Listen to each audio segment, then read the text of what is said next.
Matt is a psychologist who's interested in studying how much children remember from watching a television show about science. He wants to know if this could be a good educational tool for schools to use to help support children in learning scientific concepts. So Matt decides to do a study. He'll show the television show to students and then give them a short science quiz to see if they remember what the show taught. That seems pretty straightforward. But even before he begins the study, he's faced with questions. What students should he show this program to? First graders? Third graders? Children in city schools or rural schools? Matt's questions center around his sample, or the group of subjects in a study. Since it's not practical for Matt to test every single kid in the world, he has to narrow it down a bit. Sampling is the process whereby a researcher chooses the sample for his or her study. For example, Matt might choose to test only students at a particular school, or only students of a particular age. Maybe he chooses his sample based on gender or favorite book. There are many ways he can choose his sample.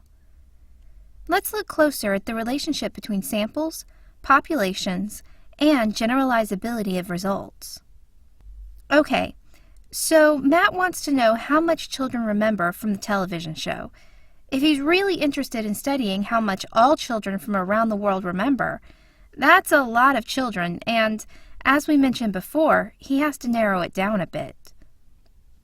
The population of a study is the group of people that a researcher is interested in. Usually, the population is too large to actually measure. For example, Matt's population might be every child in the entire world. Even if a population isn't as big as every child in the world, it can still be too big to study. For example, maybe Matt's not interested in every child in the world. Maybe he's just interested in every child in the school district where he works. That could still be a very large number of students. To narrow it down, Matt has to choose who to study from a sampling frame, or group of people from which a sample is drawn. Maybe Matt chooses a specific elementary school to do his research at. His population might be the children in the entire district, and his sampling frame is all the children at the entire school. He's still not going to study all of the students at the school. Maybe he'll only choose half of the first, second, and third graders.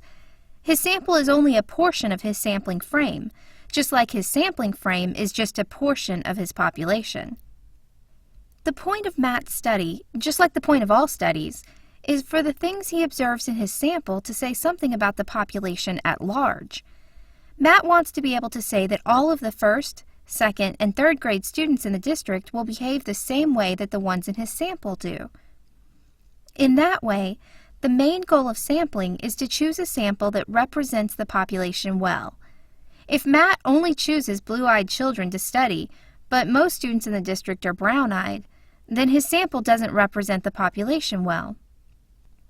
There are 3 factors that influence the representativeness of a sample. Number 1, sampling procedure.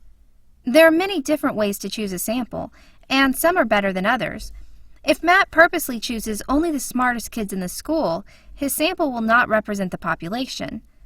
But if he chooses kids by flipping a coin, he's more likely to get a representative sample. Number 2, sample size. The larger a sample is, the more likely it is to represent the population. If Matt only chooses 2 kids, they probably aren't going to be like most of the kids in the district. But if he chooses 200 kids, he's more likely to have a representative sample. Number 3, participation rate. Imagine that Matt chooses 200 kids, shows them the show, and then gives them all the science quiz. But what if only 20 kids actually take the quiz? The others all just throw the quiz in the trash. Then Matt's sample has gone from 200 to 20. Not only that, the students who are most likely to throw the quiz away are the ones who find science hard. So now Matt's left with the kids who are generally good at science, and his sample is no longer representative. In Matt's case, this might seem a little silly. After all, it's likely that most of the kids will actually take the quiz. But participation rates are of concern in many studies, particularly when it involves surveys. The people who respond to surveys are generally not representative of the entire population. With all of these factors affecting representativeness, you might be wondering why it's even important. Why not just do the study on the sample that you have and get on with it? The problem with that is that if the sample doesn't represent the population, the results won't generalize. In other words, the researcher won't be able to say anything about the population at large. What if Matt only chooses children who are good at science? What if he only chooses ones who have good memories? Then the results of his study won't say anything about the population at large. If Matt only wants to talk about children who are good at science and have good memories, then his sample is okay because it represents his population. But remember that his population isn't kids who are good at science and have good memories. Instead, his population is every student in the district. That means that he needs some kids who are good at science and some kids who are bad at science.